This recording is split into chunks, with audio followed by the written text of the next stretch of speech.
pas marqué en toutes lettres, mais on peut voir à chaque ligne la présence de la volonté divine dans ce cantique-là.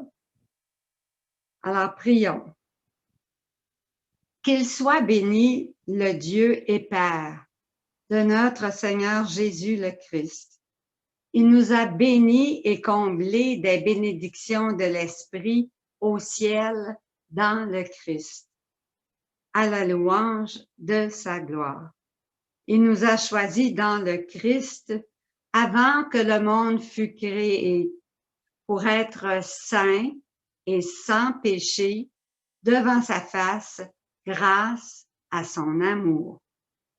Il nous a prédestinés à être pour lui des fils adoptifs par Jésus le Christ. Ainsi, il a voulu sa bonté à la louange de gloire de sa grâce, la grâce qu'il nous a faite dans le Fils bien-aimé. En lui, par son sang, nous avons le rachat, le pardon des péchés. C'est la richesse de sa grâce dont il déborde jusqu'à nous en toute intelligence et sagesse. Il nous dévoile ainsi le mystère de sa volonté, selon que sa bonté l'avait prévu dans le Christ, pour mener les temps à leur plénitude, récapituler toutes choses dans le Christ, celles du ciel et celles de la terre, à la louange de sa gloire. Alors, voyez-vous comment c'est beau ce cantique-là qui était déjà dans l'Église, qu'on dit dans le tome 2 régulièrement, et qui résume tout le plan de salut, mais qui sous-entend aussi tout ce plan de salut que Dieu veut nous redonner, cet état originel de sans péché que Dieu veut nous redonner avec ce don de vivre dans la divine volonté. Alors, c'était le premier dimanche de l'Avent. Et l'Avent, c'est un temps pour être dans l'espérance, vrai? Alors, partout, on voit les lumières dehors, chez nos voisins, tout s'illumine pour plusieurs, je pense qu'ils ne savent pas. Mais de toute façon, beaucoup de gens disaient, bon, c'est le temps de la COVID, on va illuminer notre village plus tôt cette année pour faire plus de joie, plus de bonheur. On voit que la lumière, c'est quelque chose qui pour tout le monde est attirant parce que ça fait de la joie dans le cœur, ça fait du bonheur, ça nous fait du bien. Alors, pendant ce temps de l'Avent, j'ai pensé vraiment prendre des textes qui nous amènent à cultiver puis à faire grandir cette espérance en nous où Jésus nous dit depuis une semaine de relever la tête parce que notre rédemption approche, de relever la tête parce que il s'en vient, les anges s'en viennent nous annoncer une grande joie. C'est le Christ qui s'en vient nous visiter sur terre. Alors, je vais commencer avec un texte que l'on retrouve, je vais le répéter 2 fois pour que vous ayez le temps de le prendre en note. Alors, ça se trouve être dans le livre « Je vous annonce une grande joie ». Alors, ce livre-ci, « Je vous annonce une grande joie » et je vous donne les dates. Et je vais vous donner la raison pour laquelle je ne vous donnerai pas nécessairement les pages, c'est que plusieurs fois, ce livre-là a été édité. À chaque fois qu'ils l'ont édité, ils ont changé l'ordre des textes, ils ont changé les numéros, de sorte que c'est jamais la même page. Alors, mais par le numéro puis par la date, vous allez pouvoir vous retrouver, quelle que soit l'édition de « Je vous annonce une grande joie » que vous avez. Alors, moi, c'est même un grand livre que j'ai. Alors, c'est un texte dans le volume 16 du 10 février 1924. Alors, je répète, dans le volume 16, le 10 février 1924, où Jésus dit que les vérités concernant la volonté divine vont renouveler l'Église et transformer la face de la terre. Alors, il dit ceci. Ces écrits sont pour mon Église comme un nouveau soleil, la lumière dont on parlait tantôt. Un nouveau soleil qui se lèvera en son sein dans l'Église. Et attirés par sa lumière brillante, les hommes voudront être transformés en cette lumière et progresser spirituellement afin d'être divinisés. Et puis, on voit un peu plus loin dans les écrits de Louisa où on voit plein de prêtres qui touchent les écrits de Louisa Piccarreta et qui deviennent remplis de lumière, puis sont divinisés par le fait même. Et en renouvelant l'Église, ils vont transformer la face de la terre. Moi, je trouve que ce message-là est vraiment à propos parce que c'est vraiment ce qu'on souhaite, que l'Église se relève, que nos prêtres, que toute l'Église soit renouvelée par la lumière de ces écrits-là, divinisée, et que par l'Église qui revient comme un nouveau soleil, mais que toute la face de la terre soit transformée puis renouvelée. La doctrine concernant ma volonté est la plus pure, la plus belle. Elle ne peut être ternie de ce qui est matériel ou des petits intérêts personnels. Jésus, il dit autant dans l'ordre spirituel que dans l'ordre matériel. Donc, les écrits ne peuvent pas être ternis par rien. Jésus nous le dit ici. Il dit comme un soleil, plus pénétrant, plus fécond, plus considéré et accepté. Et comme elle est lumière, tous les écrits de Louisa Piccarreta dans le livre du ciel, c'est une lumière continuelle que Jésus éclaire notre intelligence. Il dit, comme elle est lumière, par elle-même, elle se fera comprendre et fera son chemin. Je trouve que c'est vraiment encourageant de savoir que parce que les écrits de Louisa Piccarreta sont remplis de lumière, que la lumière, par elle-même, elle va faire son chemin, puis qu'elle va se faire comprendre petit à petit, puis qu'il n'y a rien qui va pouvoir l'arrêter. Moi, je trouve que par les temps présents, avec tout ce qu'on entend aux nouvelles, puis un peu partout à travers le monde, que cette nouvelle que nous avons dans le livre du ciel, c'est de la première importance. Parce que non seulement c'est une médecine, que c'est la guérison de tous nos maux, mais c'est aussi ce qui va permettre de la transformation du monde entier. Elle ne sera pas sujette au doute ou soupçonnée d'erreur. Donc, Jésus dit qu'il n'y a personne qui va pouvoir trouver d'erreur parce qu'il n'y en a pas d'erreur dans le livre du ciel. Donc, c'est pour ça que, d'ailleurs, même au Vatican, les écrits ont reçu le nihil obstat et l'imprimatur parce que même ceux qui étaient supposés scruter les écrits pour trouver, justement, se faire l'avocat du diable et trouver ce qui n'allait pas avec la foi catholique, ils n'ont rien trouvé. Ils ont trouvé que tout était conforme à la foi catholique. Et si quelques mots ne sont pas compris, ce sera par un excès de lumière. Vous savez, quand on regarde le soleil en pleine face, puis après ça, on essaye de regarder autour, on voit rien pour quelques secondes parce qu'on a trop de lumière dans les pupilles, ce qui nous empêche de voir autour de nous. Et c'est la même chose qui se passe quand on lit les écrits.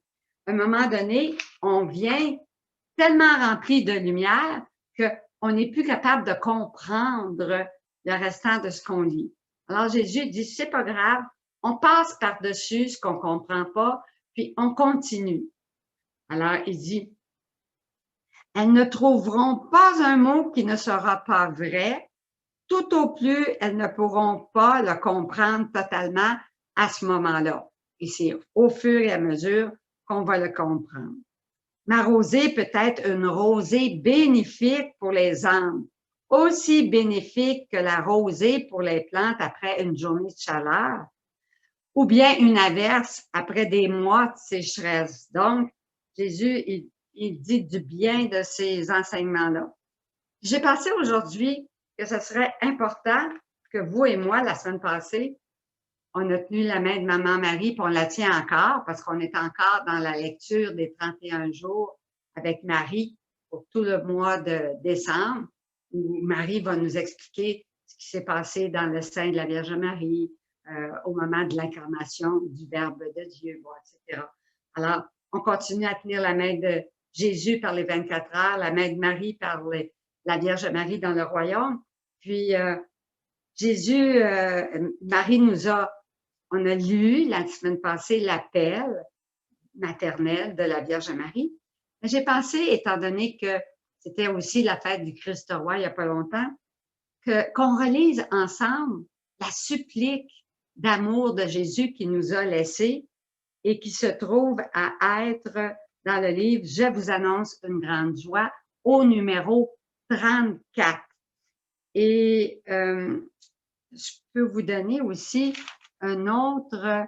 Alors, dans un des livres, c'est à la page 49, mais comme je vous dis, c'est le numéro 34, ou bien dans certains livres, je vous annonce une grande joie, il ne se trouve pas dans la première partie, mais dans la deuxième partie. Page 49, c'est la deuxième partie où on a le texte « Avec son Père et l'Esprit Saint, le divin roi supplie ses enfants de la terre d'entrer dans le royaume de sa volonté. » Alors, vous allez le trouver dans « Je vous annonce une grande joie ». Alors, si vous voulez, on va le relire ensemble parce que c'est pas à tous les jours qu'on lit ça, mais étant donné la fête du Christ roi, et étant donné qu'on a lu l'appel de la Vierge Marie, ça vaut la peine une fois par année de relire cette supplique d'amour du cœur de Jésus. Alors Jésus, il dit ceci: « Je viens parmi vous avec un cœur enflammé d'amour. Je viens comme un père au milieu de ses enfants. » Puis là, Jésus, quand il dit « je viens comme un père », il ne veut pas dire qu'il remplace le père. Jésus est le nouvel Adam. Adam était le père de toute l'humanité. C'était lui qui était le père de toutes les générations. Et parce que Adam a péché, bien, Jésus, le nouvel Adam, devient le nouveau père de toute la nouvelle génération des fils et filles de lumière, les enfants de lumière, non plus les enfants de ténèbres. Alors, il vient comme un père au milieu de ses enfants. Et d'ailleurs, de toute façon, dans la Bible, Jésus dit « Qui me voit, voit le Père ». Puis, il dit aussi « Le Père et moi, nous sommes un ». Alors, quand Jésus parle du Père, bien sûr, le Père, c'est une personne, Jésus est une personne, mais ils sont un aussi. Et ils veulent être un avec nous autres aussi. Mon amour est si grand que je viens pour demeurer avec vous afin que nous puissions vivre ensemble avec une seule volonté, un seul amour, un amour divin. Donc, notre amour humain, il a besoin d'être divinisé, purifié, parce que souvent, notre amour humain, il y a des vues humaines limitées pour notre intérêt, parce qu'on veut quelque chose, etc. Alors que l'amour divin, c'est gratuit, inconditionnel, puis ça l'aime tout le monde, sans mettre personne de côté. Venant vers vous, j'apporte avec moi mes peines, mon sang et même ma mort. Regardez, chaque goutte de mon sang, chacune de mes peines et chacun de mes pas, toutes les choses que j'ai faites, moi, Jésus, rivalisent entre elles pour vous donner ma vie divine, ma volonté divine. J'ai tout préparé. Voyez-vous, Jésus, il a tout fait pour nous. Il a tout fait dans son humanité. J'ai prié et obtenu des grâces, des aides, la lumière, la force pour que vous receviez un don si grand. De ma part, j'ai tout fait et j'attends maintenant que vous fassiez votre part. Alors, c'est quoi notre part? Notre part, c'est de dire fiat, Seigneur, à tout ce qui arrive dans notre vie de tous les jours, aux petits désagréments, une parole désagréable qui nous est dite, quelqu'un qui, on vient pour partir, l'auto, on avait laissé une lumière allumée, puis bien, les batteries sont, la batterie part pas. C'est tous les désagréments comme ça qui peuvent arriver dans une journée. Fiat Seigneur, qu'il me soit fait comme tu le veux. Et on reste dans la paix, puis on l'offre avec amour et joie au Seigneur, qui va nous aider à trouver une solution à tous nos problèmes. Alors, Fiat Seigneur, qu'est-ce qu'il veut de nous aussi qu'on fasse notre part? C'est de lire le livre du ciel. Parce que Jésus, il dit qu'on ne peut pas désirer ce qu'on ne connaît pas. Puis dans le livre du ciel, il nous apprend comment sa divinité fonctionne à travers son humanité. Et ça, il n'y a pas un autre livre que le livre du ciel qui nous apprend tout ce que la divinité a dans son cœur, tout ce que la volonté divine contient de ses attributs divins, mais aussi de cette vie divine qu'elle veut partager avec nous. Mais il faut qu'il nous enseigne parce qu'on ne connaît pas ça. Alors, notre part, c'est d'être fidèle à lire au moins une demi-heure par jour pour être capable de se nourrir de ces aliments divins puis de grandir dans la divine volonté. Dès qu'on passe une journée sans lire, je vous le dis, on revient en arrière, notre esprit revient sur la terre et on retombe dans les spiritualités humaines, ce qu'on était avant, bon, etc. Pour vivre dans la divine volonté, il faut continuellement, à tous les jours, se nourrir de ces aliments divins-là qui parlent de la divinité pour qu'on puisse, notre âme puisse s'élever jusqu'au ciel. Alors, notre part, c'est aussi de dire oui, Seigneur, à tout ce qui nous demande de sacrifice, à être fidèle, à écouter l'Esprit Saint en nous, puis à accomplir ce qu'il nous demande de faire. Donc, on a notre part à faire ici aussi.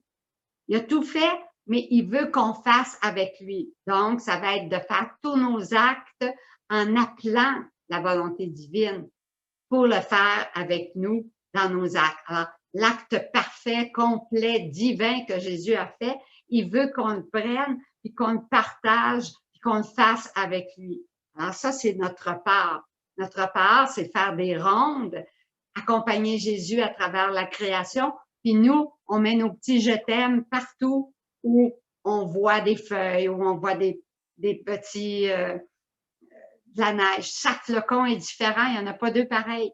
On met nos je t'aime sur tout l'amour et la gloire qui revient au Père dans toutes ses œuvres de la création, rédemption et sanctification, les sacrements, les dons de l'Esprit Saint, etc. Sache que mon amour, puis ça c'est une promesse de Jésus, c'est tellement grand, il veut tellement qu'on vive dans la divine volonté qu'il nous a fait une promesse ici extraordinaire. Sache que mon amour est tellement fort que j'oublierai votre vie passée, vos péchés, toutes vos méchancetés. Je les engloutirai dans l'océan de mon amour pour tous les brûler. Voyez-vous là, ce que Jésus dit? Oublie tes péchés de jeunesse. Tu sais, en vieillissant, on prend un peu de sagesse, puis on se souvient que quand on était plus jeune, on a peut-être commis des fautes qu'aujourd'hui on regrette, puis que cette affaire, on ne ferait pas. Mais bon, alors, Jésus, il dit qu'il oublie toutes nos fautes passées.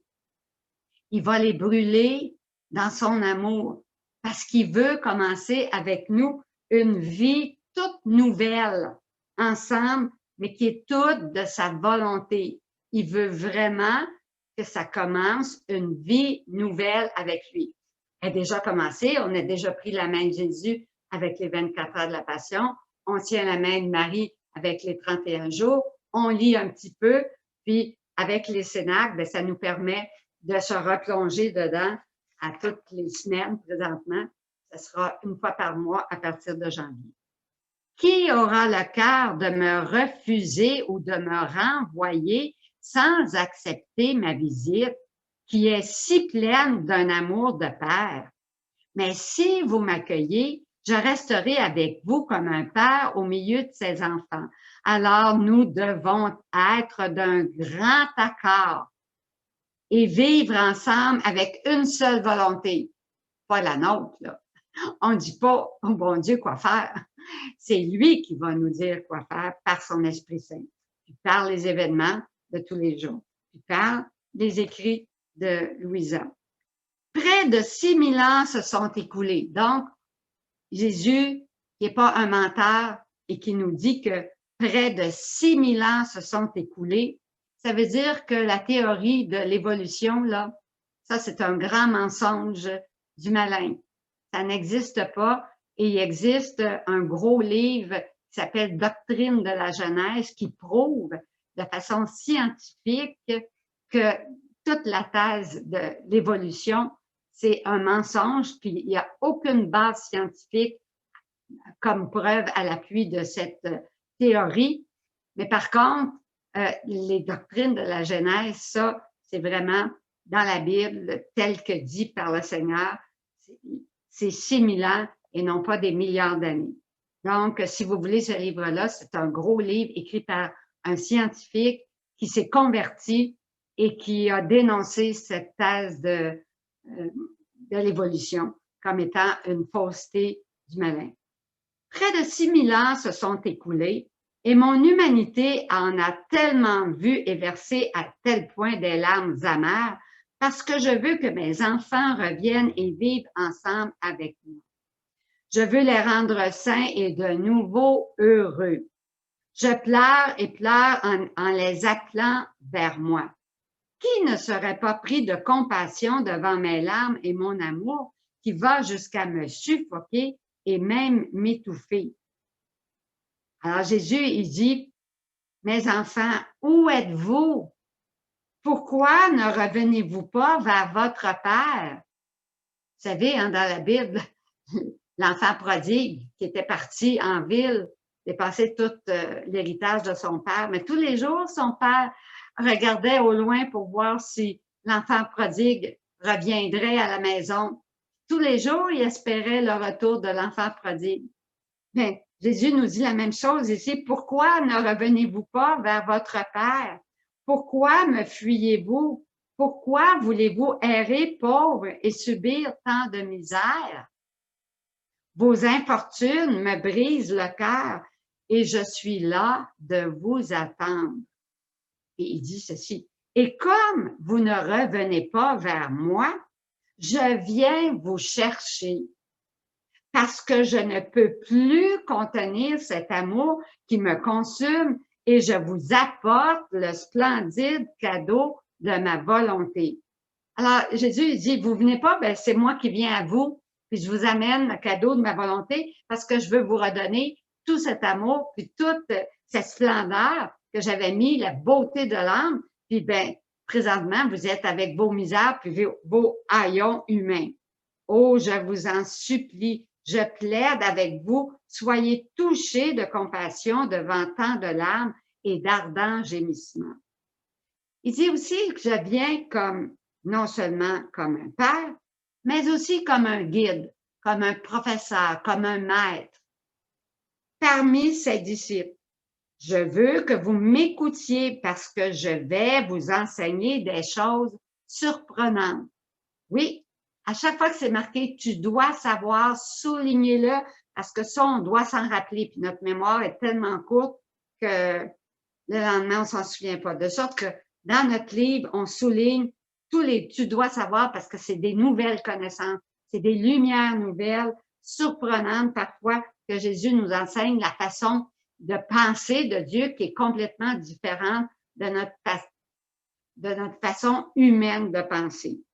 Donc, il dit, je vais vous enseigner des choses surprenantes, des leçons du ciel, c'est pour ça que ça s'appelle le livre du ciel, qui vont offrir une lumière qui ne s'éteindra jamais. Et un amour enflammé qui supporte tout indéfiniment. Un amour qui supporte tout indéfiniment.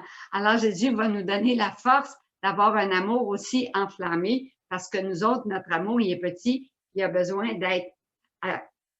d'avoir de l'espace dans notre âme pour que l'amour de Jésus puisse grandir en nous. Alors, mes leçons vous donneront une force divine. Merci Seigneur, on en a besoin. Un courage invincible, une sainteté qui ne cessera de croître. Ces leçons éclaireront vos pas et vous guideront sur la route vers la patrie céleste. Puis il dit, je viens aussi comme un roi, le Christ roi, hein, dont la fête a été en 1925 là, proclamée. Alors, qui veut vivre avec son peuple. Il dit non pas dans le but de vous taxer puis de vous imposer des fardeaux, là. Non, non, non, non. Il dit, je veux votre volonté, vos misères, vos faiblesses, vos méchancetés. Ma souveraineté est vraiment celle-ci. Je veux tout ce qui vous afflige et vous rend malheureux. Donc, tout ça, on va porter ça au pied de la croix de Jésus. On n'en veut plus.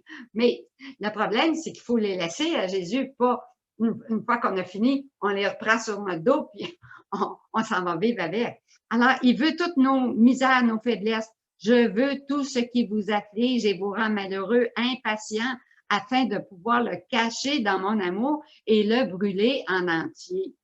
Comme un roi bienfaisant, pacifique et magnanime que je suis, je veux échanger ma volonté pour la vôtre. Mais qui est perdant? La volonté de Dieu est parfaite.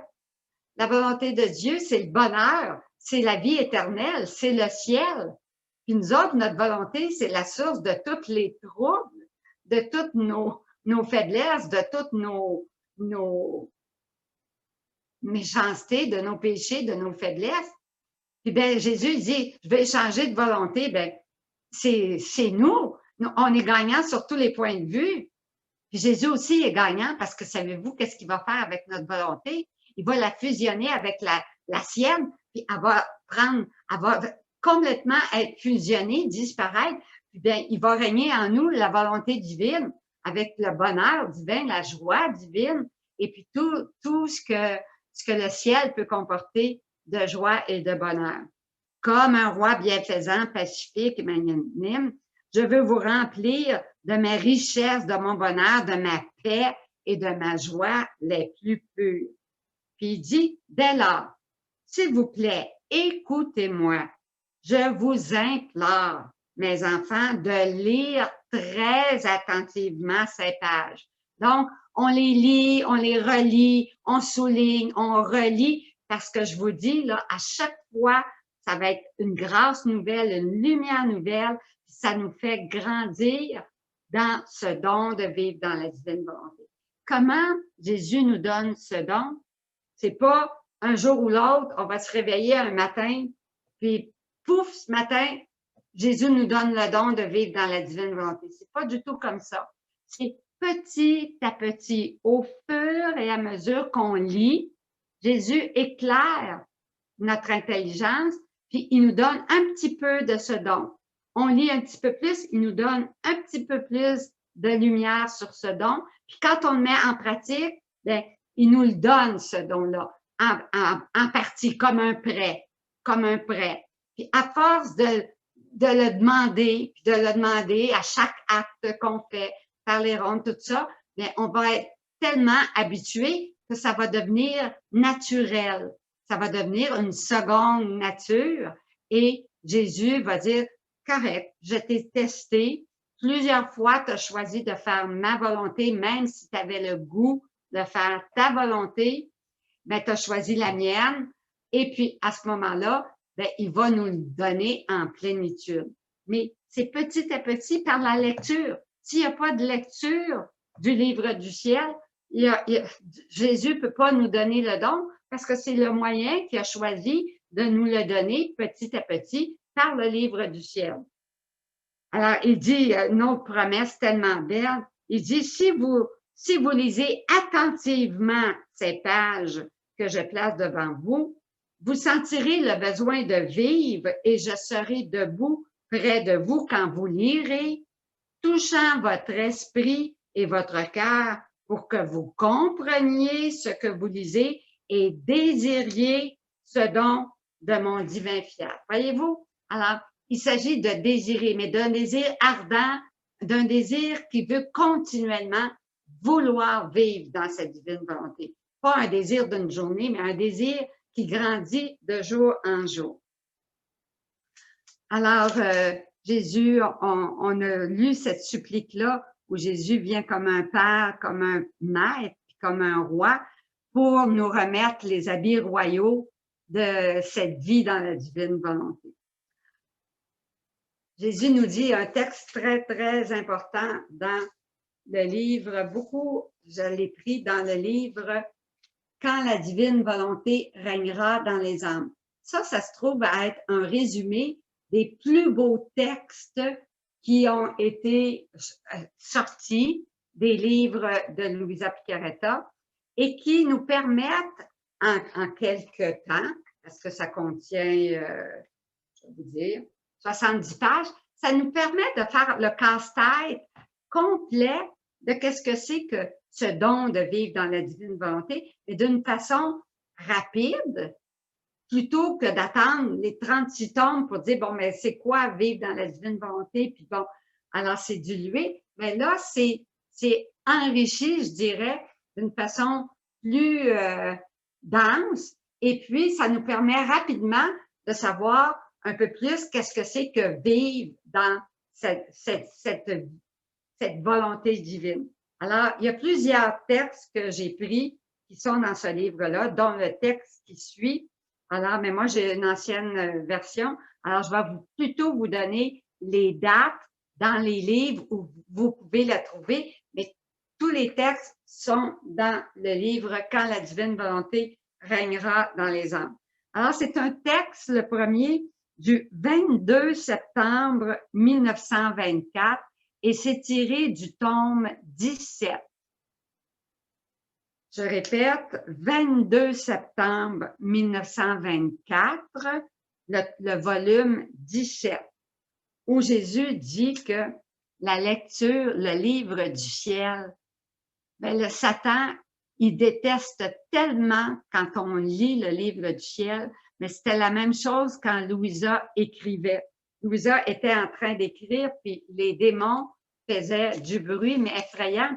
Louisa ne pouvait plus écrire. Fait que Louisa demande à Jésus, mais est-ce que ça, on dirait que les démons sont furieux. Alors Jésus, il dit, oui, ma fille, en effet, ce sont des démons. Ils ne veulent pas que tu écrives au sujet de ma volonté, car lorsqu'ils te voient mentionner les plus importantes vérités concernant ma volonté, ils souffrent doublement l'enfer qui tourmente les damnés. Ils ont si peur que ces écrits soient publiés et de perdre leur royaume sur la terre. Voyez-vous, depuis que Adam a péché, ce sont les démons qui sont sur la terre, c'est le royaume de Satan qui règne sur la terre.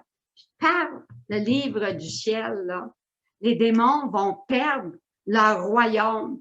Puis le Christ roi va gagner son royaume sur la terre comme au ciel.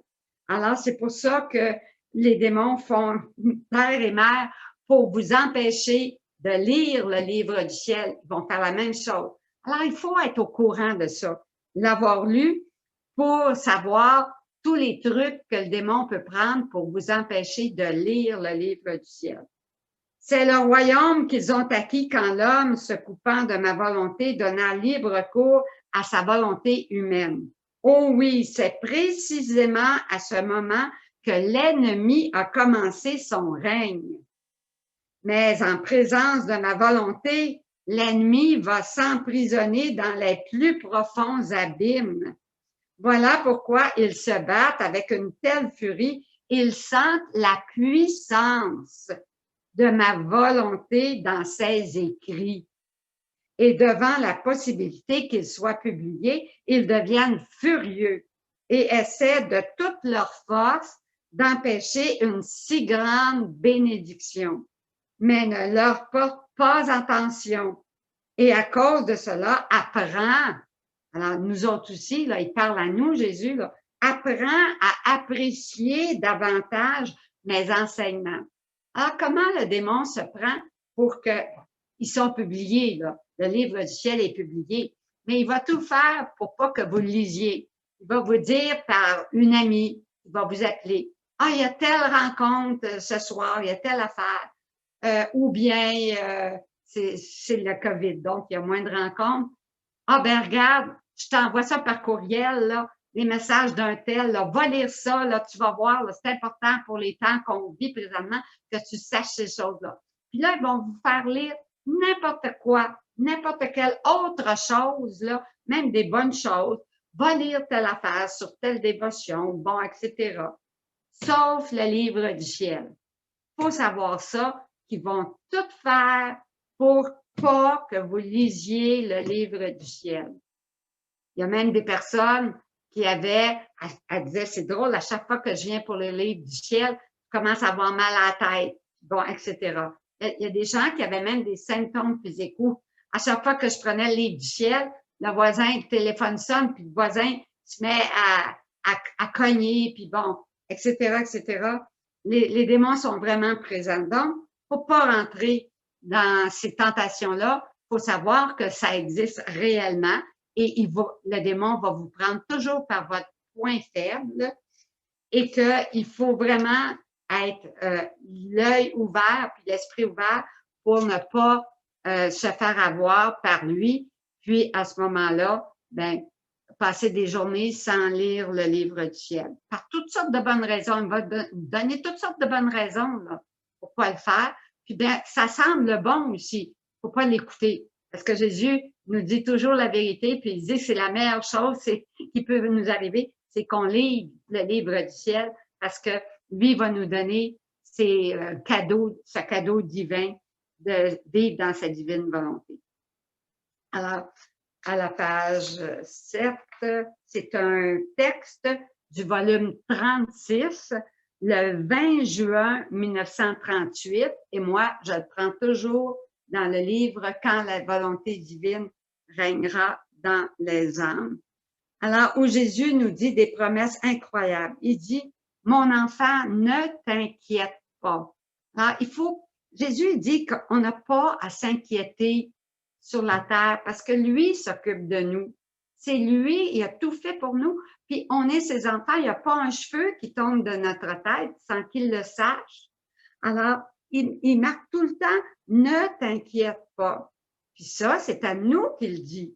Je serai un surveillant attentif parce que ces écrits m'ont coûté beaucoup. Ils m'ont coûté ma volonté qui s'implique dans ces écrits comme vie originelle que je veux donner à chacun de mes enfants. Je peux les appeler un héritage d'amour que ma volonté laisse aux créatures. Donc, le livre du ciel, c'est l'héritage de Jésus pour chacun de ses enfants. L'héritage, c'est toujours ce qu'on a de plus précieux au monde. Le livre du ciel, c'est l'héritage même de Jésus. Ma volonté se donne elle-même et appelle la créature à vivre avec son héritage. Ceci est fait avec tant de supplications, d'insistance et d'amour que seuls des cœurs de pierre, pas nous autres, hein, ça, les cœurs de pierre ne seront pas émus de compassion et ne sentiront pas la nécessité de recevoir un si grand bénéfice. Ces écrits sont pleins de vie divine, la vie de Dieu. Il le dit, c'est plein de la vie de Dieu, la vie divine, qui ne peuvent être détruites. Si quelqu'un voulait essayer, il lui arriverait ce qui surviendrait à celui qui tenterait de détruire la voûte céleste, qui, lorsque offensé, tomberait sur lui et surtout l'abattrait sur son bleu firmament. Il faut de grands moyens pour communiquer ce que je te fais écrire au sujet de ma volonté, si bien que je peux l'appeler une nouvelle création, une création vivante et parlante. Puis là, il nous fait une autre promesse. Écoutez bien, elle constitue le dernier débordement d'amour envers les générations humaines. C'est Jésus qui parle. qui nous dit que le livre du ciel, c'est le dernier débordement d'amour envers toutes les générations humaines. Tu dois savoir. Puis là, il nous fait une promesse que pour chaque mot que je te fais écrire sur mon fiat, je double mon amour. Là, il parle à Louisa. Après ça, il parle à nous autres. Envers toi et envers ceux qui les liront. Ça, c'est nous autres. Mais à chaque mot qu'on lit, mais vraiment qu'on prend la peine, qu'on mange, puis qu'on relit la semaine suivante, puis qu'on relit encore, mais Jésus, il double son amour à chaque fois. Puis nous autres, on est là à dire, Jésus, j'ai tellement besoin de ton amour, j'ai tellement besoin d'amour. Jésus, il nous promet ici qu'il va doubler à chaque mot son amour envers nous si on lit attentivement le livre du ciel. Alors, je vais vous donner une référence. Le Père en a parlé tantôt, mais j'y reviens parce que c'est trop important.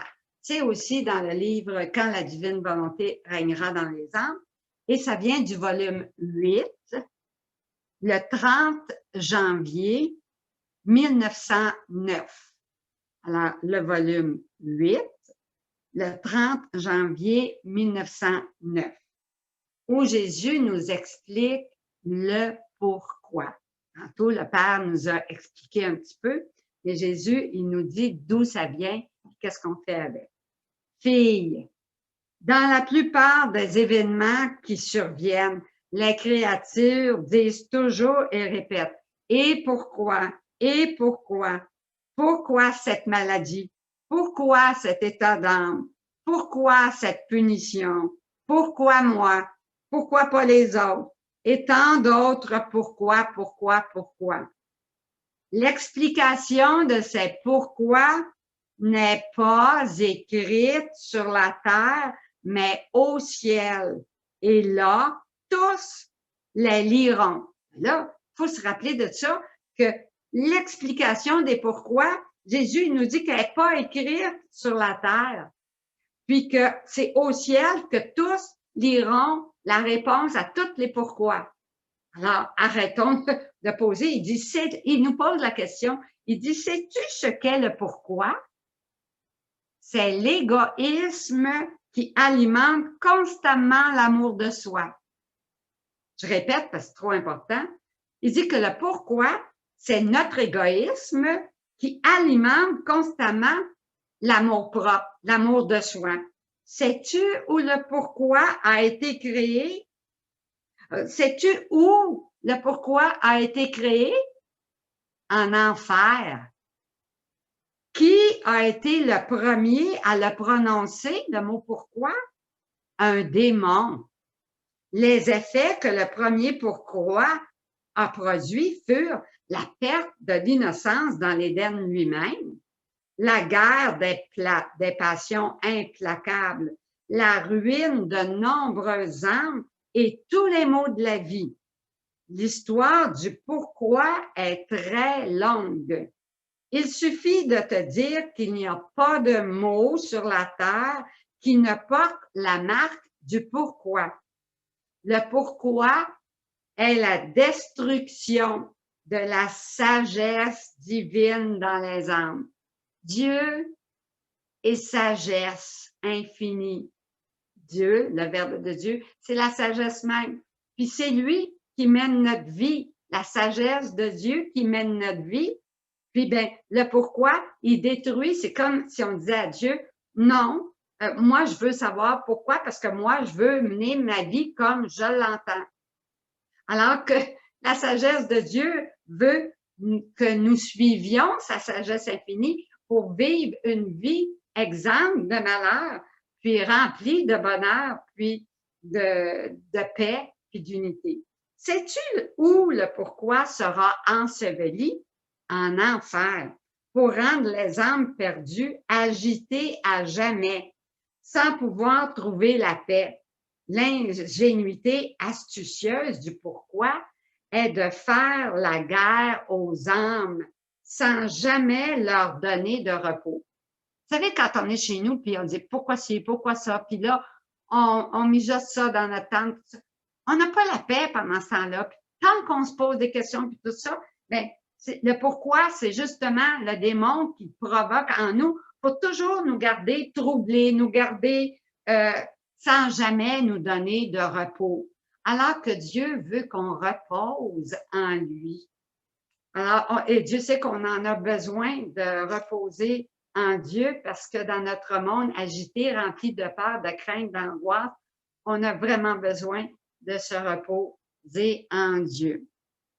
Jésus nous dit aussi, un texte très, très, très encourageant, toujours dans le livre « Quand la divine volonté régnera dans les âmes ». C'est un texte qui est pris du volume 12, le 18 février 1921, où Jésus dit ceci. Jésus, il parle que cette génération ne passera pas avant que ma volonté règne sur la terre. Puis là, il parle du troisième fiat qui va donner aux créatures tant de grâce qu'elles vont retourner presque à l'état d'origine. Alors, je jouirai d'un perpétuel repos, mon dernier fiat. Seule la vie de ma volonté ramènera l'homme à son état d'origine.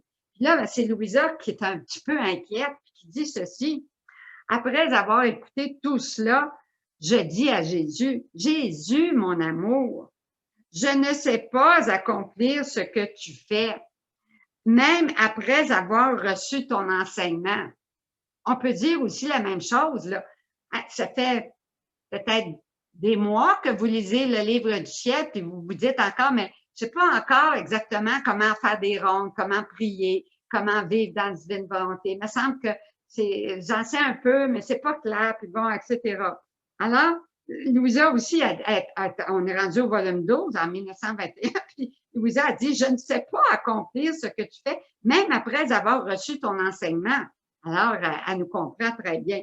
Et j'ai presque peur des reproches que tu pourrais me servir quand je ne fais pas correctement ce que tu me demandes. Écoutez la réponse de Jésus, c'est tellement consolant. Peut-être qu'il y en a là qui se disent, est-ce qu'elle va me faire des reproches parce que je suis pas fidèle à mes 24 heures ou je suis pas fidèle à la Vierge Marie ou autre chose? Jésus dit ceci. Je sais, moi aussi, que tu ne peux faire parfaitement ce que je te dis. Par conséquent, je vais suppléer à tout ce que tu ne peux atteindre. Hey, c'est-tu pas consolant? Ce qu'on n'est pas capable d'atteindre, Jésus va le faire à notre place. Il va suppléer. Mais il est nécessaire que tu prennes à cœur et que tu comprennes ce que tu dois faire. Donc, Jésus veut qu'on continue quand même à faire nos efforts. Parce qu'il va regarder si on fait nos efforts. Tout en étant consciente que tu ne peux tout réaliser. Tu feras au moins ce que tu peux. Alors, Jésus, il veut au moins qu'on fasse qu'est-ce qu'on peut. Puis là, ben, tout le monde peut faire ce qu'il peut à sa mesure, selon son devoir d'État, selon sa situation familiale, selon, etc. Alors, le devoir d'État passe toujours en premier, mais après ça, ben, Jésus, il attend qu'on fasse nos efforts, mais il va suppléer à tout ce qu'on n'est pas capable de faire puis qu'on n'a pas encore compris. N'oublie pas que lorsque je parle de ta volonté est liée à la mienne et que tu désires accomplir tout ce que je dis. C'est pourquoi j'accepte ce que tu fais comme si tu avais tout réalisé. Alors, on le fait peut-être à moitié, puis Jésus fait le reste, mais il nous donne le mérite comme si on l'avait fait au complet. Imaginez-vous, c'est lui qui fait la moitié, mais il nous donne les mérites totaux à nous autres. C'est incroyable l'amour de Jésus qu'il a pour nous. Il veut tellement qu'on vive dans sa volonté que non seulement il nous aide, mais il nous donne aussi ses mérites. Un autre petit texte qu'on retrouve dans « Je vous annonce une grande joie » où Jésus dit ceci. C'est un texte de le numéro, attendez,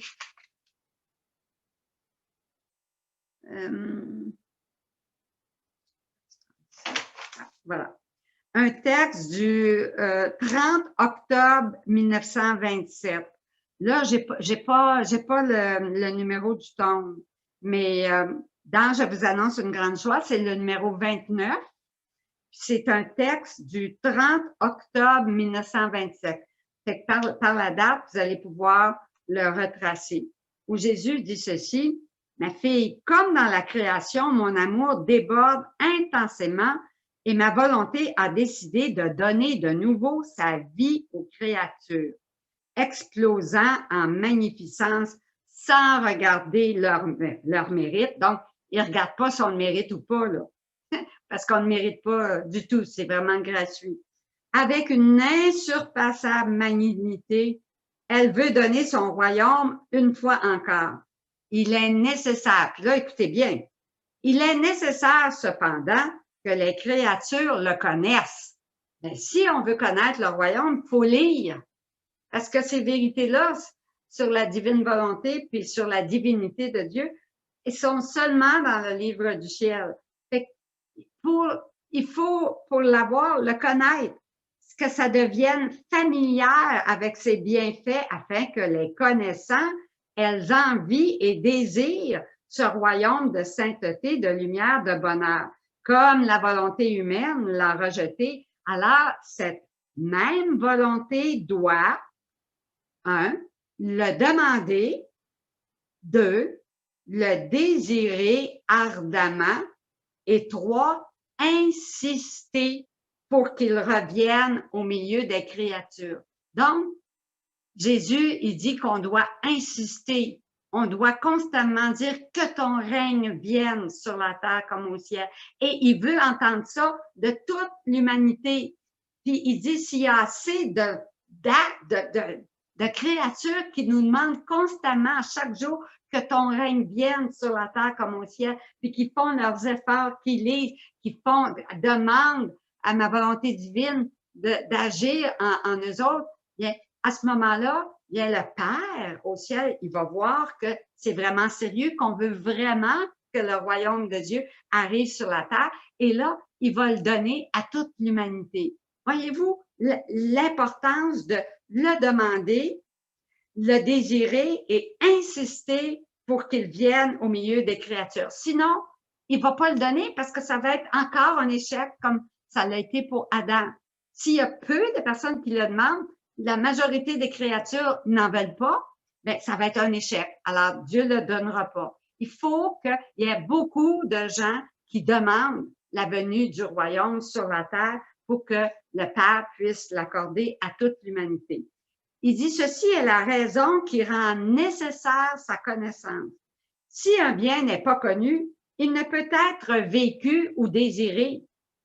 C'est pourquoi les vérités que je te manifeste présentement pour faire connaître ma volonté seront les messagers, les précurseurs qui annonceront mon royaume. Donc, les vérités, lire, c'est nécessaire pour la venue du royaume de Dieu sur la terre. Oui, les connaissances de mon fiat seront les soleils, les tonnerres, les éclats de lumière et comme des vents impétueux qui attireront l'attention des doués et des ignorants, des bons comme des méchants. Elles seront comme des coups de foudre qui frapperont leur cœur et avec une force irrésistible les jetteront à terre afin qu'ils puissent se relever dans les bienfaits des connaissances acquises. Quand j'ai lu ça, là, des coups de foudre qui frapperont leur cœur avec une force irrésistible qui les jetteront à terre, j'ai tout de suite vu l'image de Saint Paul.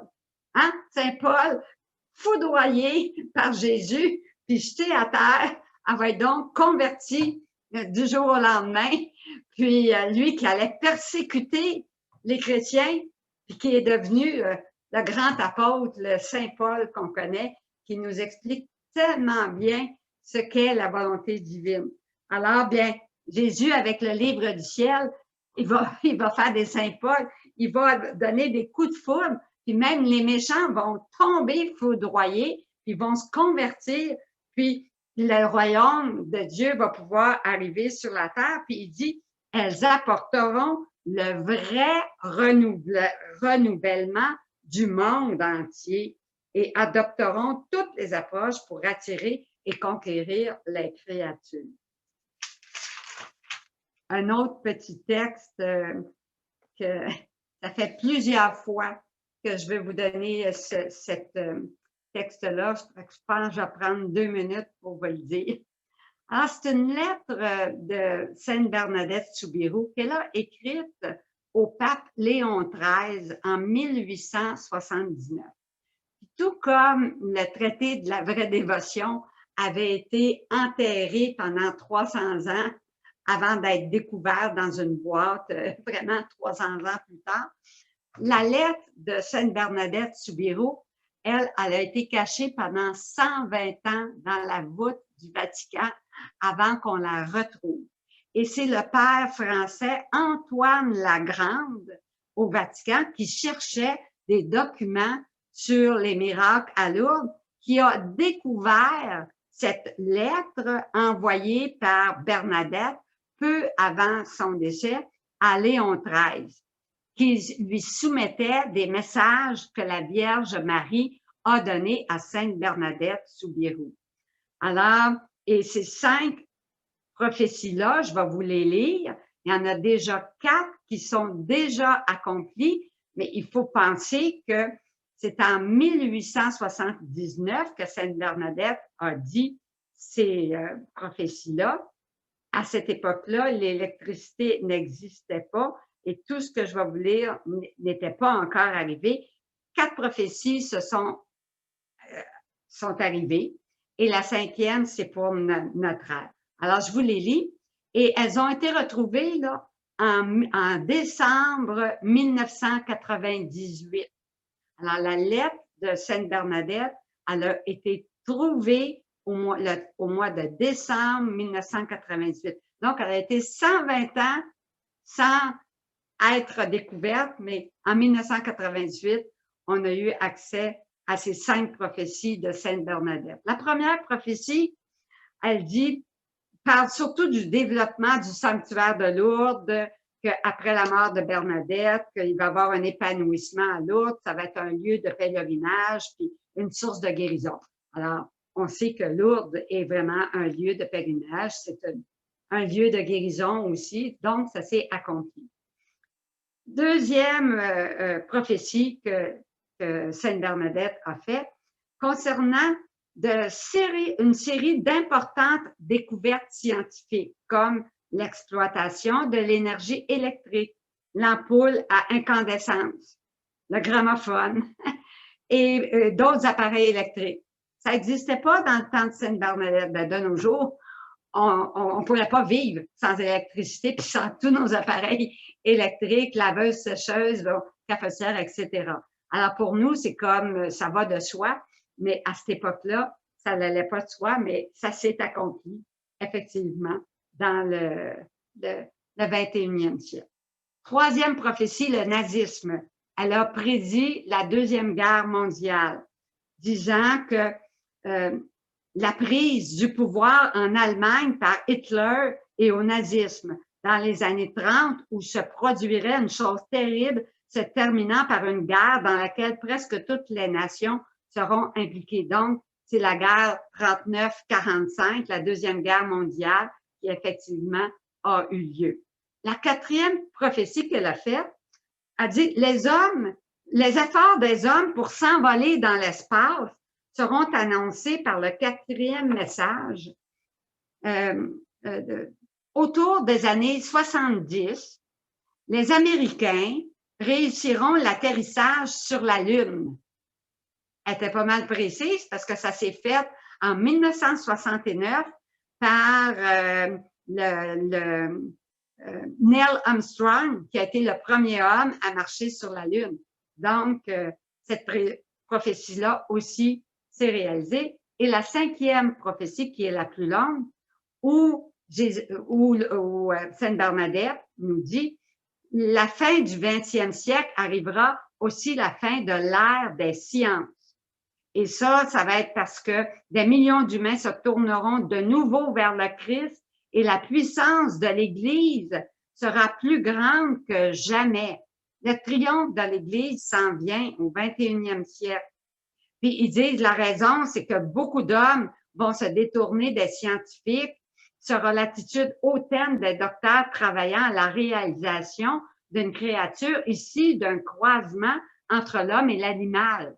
Le clonage, on n'en parle plus ouvertement, mais il y a encore beaucoup de scientifiques qui travaillent sur le clonage. Et les hommes ressentiront au plus profond de leur cœur que c'est là une chose injustifiable. Là, elle parle, c'est long, je vais en passer un. Elle dit à la fin, c'est le signe de la croix qui vaincra et tous les musulmans se convertiront au christianisme. Tu vivras une ère de paix et de bonheur, car toutes les nations déposeront les armes. Il y a encore des nations qui sont aux prises avec la guerre. Une grande richesse s'en suivra, car le Seigneur va répandre sa bénédiction sur tous les croyants, sur toute la terre. Il ne restera pas une seule famille vivant dans la pauvreté et souffrant de la faim. À un homme sur 10, il aura le pouvoir de guérir les maladies. Le 21e siècle sera nommé deuxième ère d'or de l'humanité. Voyez-vous ce qui s'en vient? C'est de toute beauté. Alors, je voudrais finir avec un petit texte dans le tome 14 où Jésus nous dit, le 26 août 1922, à la page 76 dans le tome 14, 26 août 1922, comme les fleurs, ces vérités dans le livre du ciel laissent échapper leur parfum quand on les touche. Alors, il dit, ma fille, de même que les fleurs laissent échapper leur parfum avec plus d'intensité quand on les touche, ainsi en est-il de mes vérités. Plus on les considère, plus on les lit, plus on les écrit, on en parle, on les transmet, plus elles émettent de lumière et de parfum, rejoignant ainsi la terre et le ciel. Je me sens contraint de faire connaître de nouvelles vérités quand je vois que celles qui ont déjà été manifestées répandent leur parfum et leur lumière. Si mes vérités ne sont pas exposées, leur lumière et leur parfum demeurent comme réprimés. Le bien qu'elles contiennent reste sans effet. Je me sens alors lésée quant à l'objectif que je poursuis en les révélant. Ainsi, quand ce ne serait que pour me contenter et expérimenter la lumière et le parfum de mes paroles, tu devrais être heureuse de faire le sacrifice qui t'est demandé. Et le sacrifice qui était demandé à Louisa, c'était d'écrire. C'était pour elle le sacrifice des sacrifices. Et puis nous autres aussi, on devrait dire, tu devrais être heureuse de faire les petits sacrifices que le Seigneur nous demande. Puis il dit ceci à la page 81, un texte du 15 septembre 1922. Il dit, c'est pour ma gloire et mon honneur que les écrits doivent être connus. Tu devrais être contente de cela. Crois-tu que ce sont les créatures qui veulent cela? Non, non. C'est moi, Jésus, moi seul, qui prépare tout, qui invite et qui illumine les esprits. Souvent, les créatures ne m'entendent pas. On lit, mais on met rien en pratique. On a lu, mais on n'a rien retenu. Puis, faut que ça porte du fruit. Faut qu'on lit, puis qu'on écoute ce que Jésus nous, quand on lit ce que Jésus nous dit. Si elle m'écoutait, elle s'empresserait et prendrait plus d'intérêt à mes désirs. Tu voudrais que cela soit publié seulement après ta mort, Louisa, mais ma volonté ne veut pas attendre. De plus, il ne s'agit pas de toi, mais de moi. Il s'agit de faire connaître les effets, les richesses, la valeur de la vie dans ma volonté. Alors, Jésus veut faire connaître son royaume. Il veut faire advenir ce royaume sur la terre. C'est un décret divin, puis il veut que ça arrive maintenant. Jésus veut qu'on dise oui à sa volonté de faire advenir ce royaume-là en disant notre fiat personnel à tout ce qu'il va nous demander dans notre vie. Alors, disons ensemble, gloire au Père, au Fils et au Saint-Esprit, au Dieu qui est, qui était et qui vient, pour les siècles des siècles. Amen. Alors, je ne sais pas si Richard peut reprendre pour la période des questions. Je vais avant ça donner la parole au Père qui va nous bénir. Après ça, on sera là, on ira voir les questions. Si Richard, tu n'es pas capable, on ira voir les questions pour y répondre personnellement. Alors, j'invite le Père à venir.